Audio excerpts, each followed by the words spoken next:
Welcome on board episode 5, the fifth and final video in the series of my first ever ultra luxury cruise on Silversea's Silver Dawn.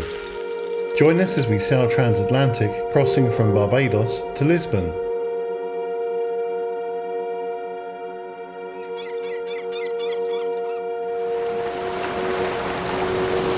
I'm Gary, and I've sailed with multiple cruise lines including Cunard, MSC, Princess, P&O and now Silversea. It would really help if you'd like this video, subscribe and hit the bell icon. Good morning, you join me on Saturday the 1st of April. Today we dock in Funchal, Madeira, where I previously visited on Queen Elizabeth, the ship, and Sky Princess. We're arriving around 1300 and staying overnight. The sea is rough this morning, so I hope the captain is able to dock. I enjoyed a light breakfast of fresh fruit out on deck in Terrazzo and skipped lunch. As well as promenading the decks, I enjoyed another photography lecture with Mr. Ben Wilmore. Turn your travels into a Hollywood movie trailer. The description said, "You'll be amazed at how easily you can transform your everyday photos and videos into a Hollywood-worthy short video.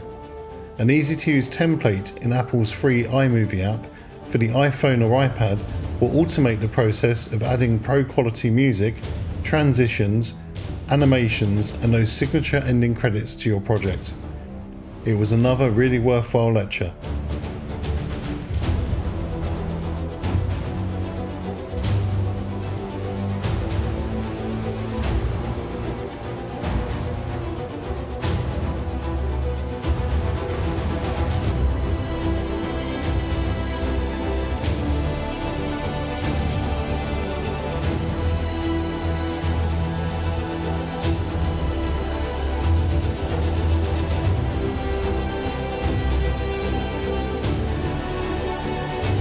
My in-suite TV advised me I was going to be whisked away for a Madeira tasting tour at Blandy's Wine Lodge so I could sample Madeira's renowned wines, and tonight I'd dine out on deck at Terrazzo while surveying the stunning scenery of this beautiful island as Funchal transitioned from daylight to sunset to dusk.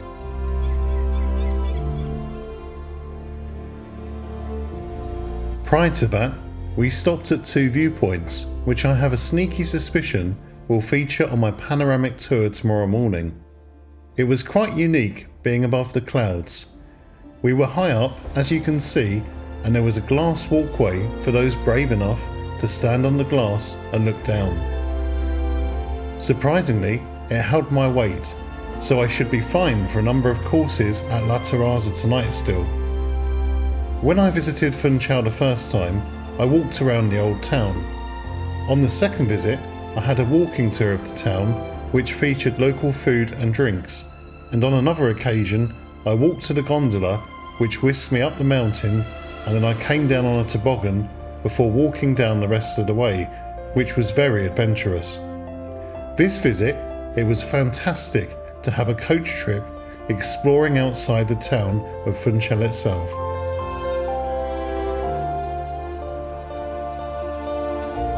It was time to head back to the town to Blandy's Wine Lodge for a guided tour and, most importantly, wine tasting. Located in a historical building in the very centre of Funchal, Blandy's Wine Lodge has been the heart of the family's wine business for 7 generations, aging the finest Madeira wines using traditional Cantero method. All the wines we tasted were 5 years old: Cyril, Barbados, Buell and Malmsey, and accompanied by cake, chocolate, cheese and nuts. Back on the ship, carrying a bottle of Madeira I purchased, there was time for 2 gin and tonics prior to dinner on the terrace at Terrazzo. Yet again I was force fed, although that also included an extra shot of rum with my Barba al rum, which I'm certainly not complaining about. Thank you, Rajveer. And after waddling around deck, taking photos and videos of Funchal, I retired for the night.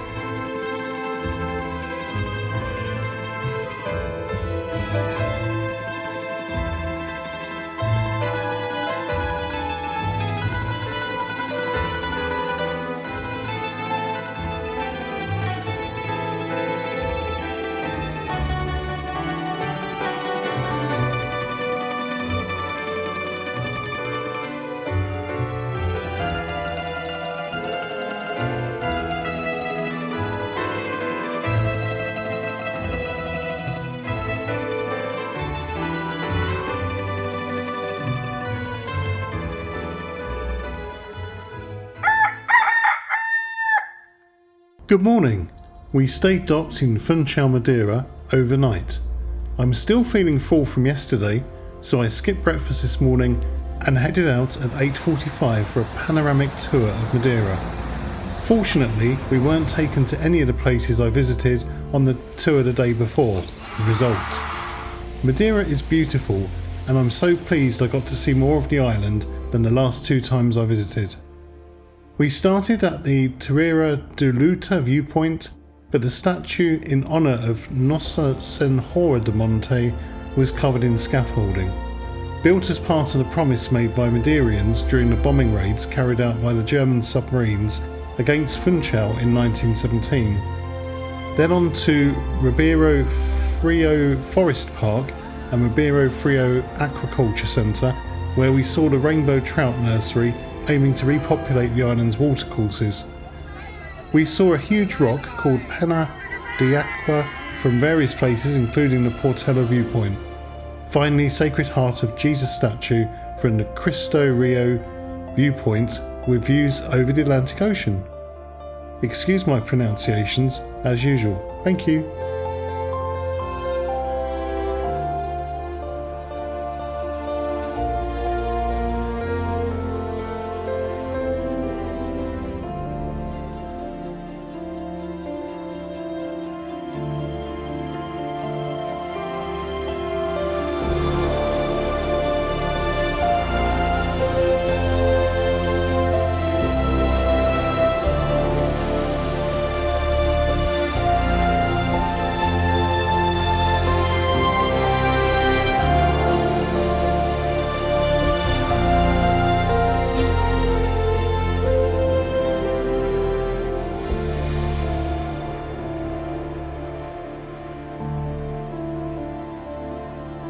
Upon returning to Silver Dawn, I enjoyed luncheon at Spaccanapoli, named after the famous street in Naples.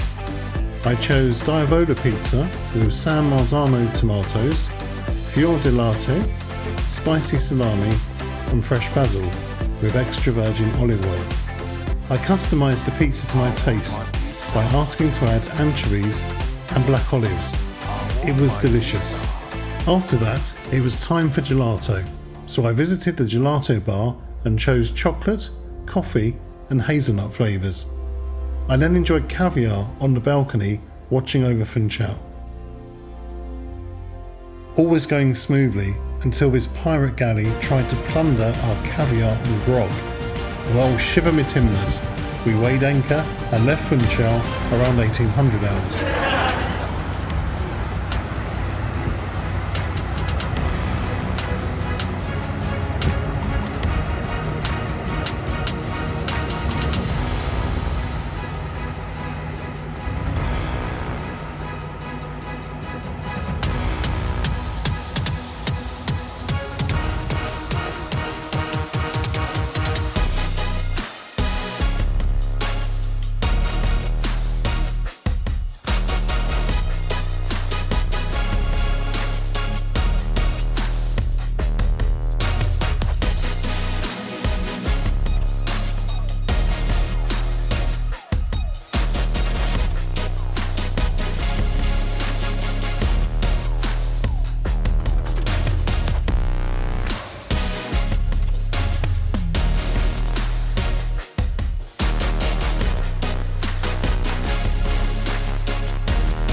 Safely free of pirates, I decided to join the crew keeping lookout and dined out on the pool deck at the grill, which turns into hot rocks at night.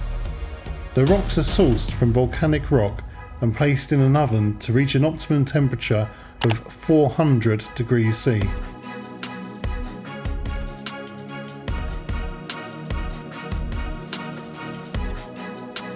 Fresh bread, tortilla chips, salsa and guacamole are served whilst you peruse the menu. Concerned about inclement weather? You needn't be, as these electronic screens descend to keep out the wind and rain. I started with the spicy Mexican sweet corn and avocado street salad, charred sweet corn, applewood smoked bacon crumble, hass avocado with cilantro, spring onions, jalapenos lime juice, mayonnaise, hot sauce, truffle, pasta, chili powder, paprika, cumin, fresh cheese, coriander, mojo.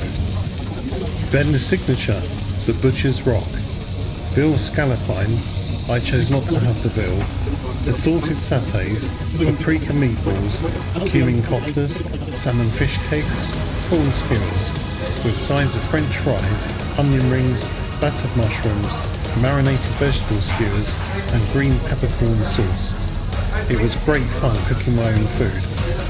For dessert, I had apple and cinnamon rose served with cinnamon ice cream, washed down with Moscato dessert wine, which I ended up drinking when I went to the terrace bar at the After the Ship also.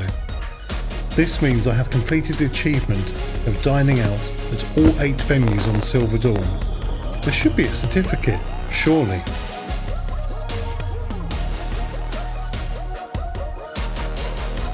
I returned to my suite to find my disembarkation instructions, which made me feel a little down. So, to perk me up, I ordered a completely unnecessary milk hot chocolate with Grand Marnier and 3 little chocolate truffles, just because. Today has been busy, and all this cooking my own food and making my own drinks is very tiring. Good night.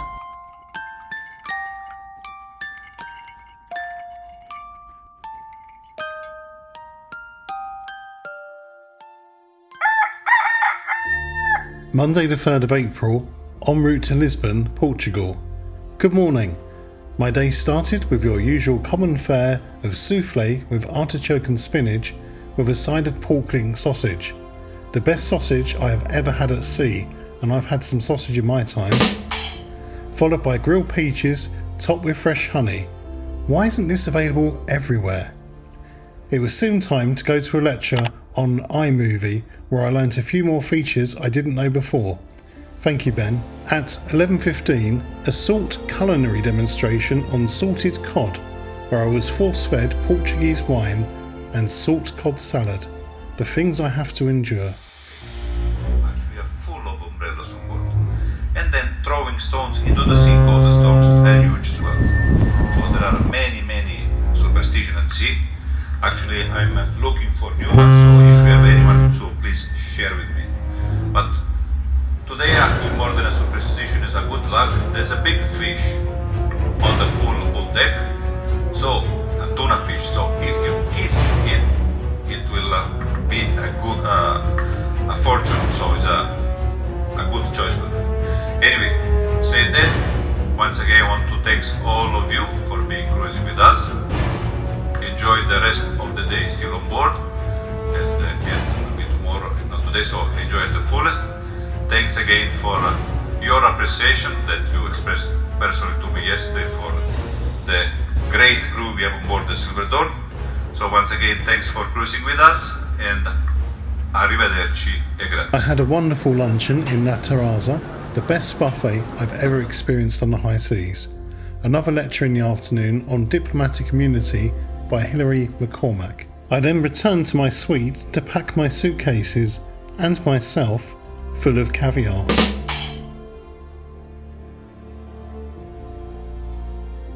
This is my final night on board, so perhaps time to reflect on my first ever ultra luxury cruise experience, whilst you watch my favourite mixologist Chris making another bubble cocktail, after which you'll also see a photo of Macronesian White, which is an ultra smooth Geneva style gin from the Canary Islands. It comes in a ceramic bottle inspired by the bottles of Dutch Geneva that were traditionally sold in pharmacies. The fact I photographed it means it is on my list the next time I'm on board, or better still, finding it to purchase in the shops. I've really enjoyed this cruise. It's been very relaxing, and whilst I never once went to an evening theatre show or the cocktail parties, I haven't been bored at all. I have enjoyed the guest speaker lectures. The ship itself felt as though it had been designed especially for me, as there was plenty of outdoor seating in the shade and often with a really nice view. Most other ships I have sailed on have been designed purely for the sun worshippers. Everything was served to me, so no leaving my seat to get up and get a drink or snack, worrying about someone thinking my seat was vacant and finding it occupied when I returned.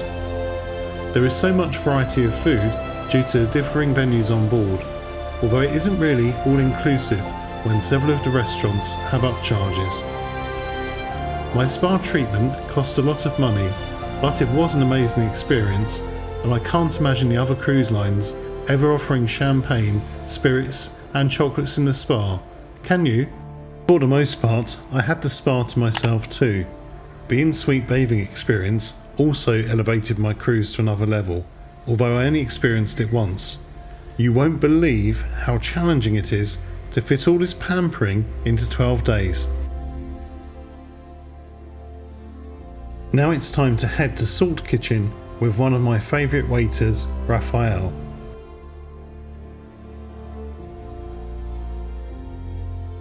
I started with roasted garlic butter and a mixed pepper salsa with sweet potato pot bread and black olives and parsley roll. And here we all are, having previously been delighted with the standard fresh bread basket on all the other cruise lines. This is on another level. Then sardinas asadas. Grilled fresh sardines served simply with lemon wedges, vinegar, sea salt and a herb salad. I was excited to see the fish's head too. The next photo is of lumdo de porco asado, roasted pork loin with massa de pimenta, a sweet spicy red pepper condiment, with rich Madeira wine sauce, baby potatoes and local greens, which I was originally served in error by another waiter. Don't worry, I didn't eat it. What I did eat is peto com damascus, roasted duck breast, apricots and sliced chorizo sausages, served with fried croquettes d'arroz, although served too pink for my liking. 2 desserts followed. Travesseros de Sintra, literally the pillows of Sintra, after the town where they originated. The name gives some idea of how light and airy these puff pastries are, filled with sweet almond flavoured egg custard and served with honey ice cream. And Payo de Lou, lemon scented sponge cake dating to the 15th century, served with citrus ice cream. The honey ice cream was lush, the lemon cake was good too. Good night. Good morning, Tuesday the 4th of April, arriving in Lisbon, Portugal, the capital and the largest city of Portugal. Last night, after a nightcap in S.A.L.T bar, I headed back to my room to finish packing, as suitcases had to be outside the door by 2300 hours. I've had the best cruise ever, and sometime around the 29th of March, I had an appointment at Future Cruise Sales and booked myself another transatlantic crossing on Silversea, which hadn't even been built. It's very expensive, the most expensive cruise I've ever booked. The deposit I paid alone would buy a 7-night cruise on some cruise lines. I convinced myself with just under 2 years to save up, it might be achievable. I saved £450, that's $579 as a Venetian Society member, and £427, about $549 onboard booking savings. Then cancelled out both of those savings by upgrading to business class air again. I'm 6'4", so I need the legroom. That's my excuse, anyway. Interestingly, since booking the cruise, it has more than doubled in price. All being well, I'll see Bermuda for the first time and Praia de Vitoria, one of the Azores Islands I've not yet been to. If you're wondering about the cost of this cruise, remembering the fare was for me as a solo traveller in a double occupancy suite. It included chauffeur transfer from and to my home, to and from the airport and economy airfares. All transfers and an overnight all-inclusive hotel stay in Barbados prior to the cruise, drinks on board, excursions and gratuities.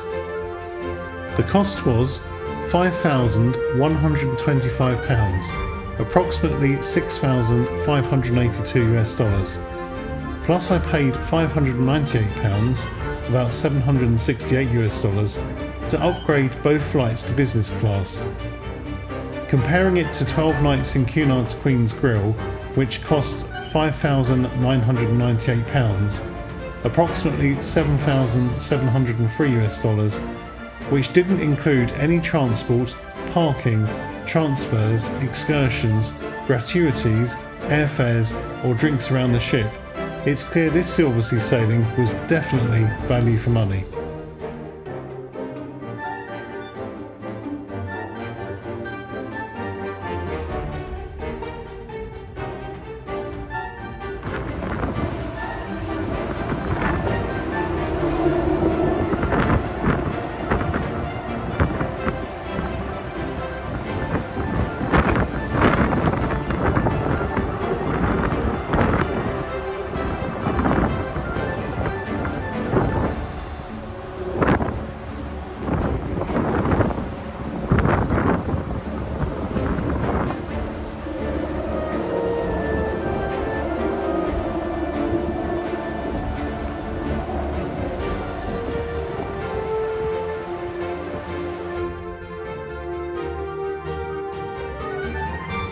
I started the day with breakfast in my suite, those absolutely delicious grilled peaches with honey and some fresh mango and pineapple. None of that ghastly melon for me. Well, today I'm jetting off to London Heathrow, where a silver dawn is steaming off to Rome. We had to vacate our suites early and sit in Dolce Vita Lounge for what seemed like ages before we were called to disembark and join our coaches to the airport. I had upgraded both my initial and return flights to business class, so I had the pleasure of the lounge whilst waiting for my flight. I discovered Bock Dam, a really tasty beer. It was soon time to board my flight via the stairs, where I had my presidential moment and fell up the stairs. Well, if I do insist on filming rather than looking where I'm going, what do I expect?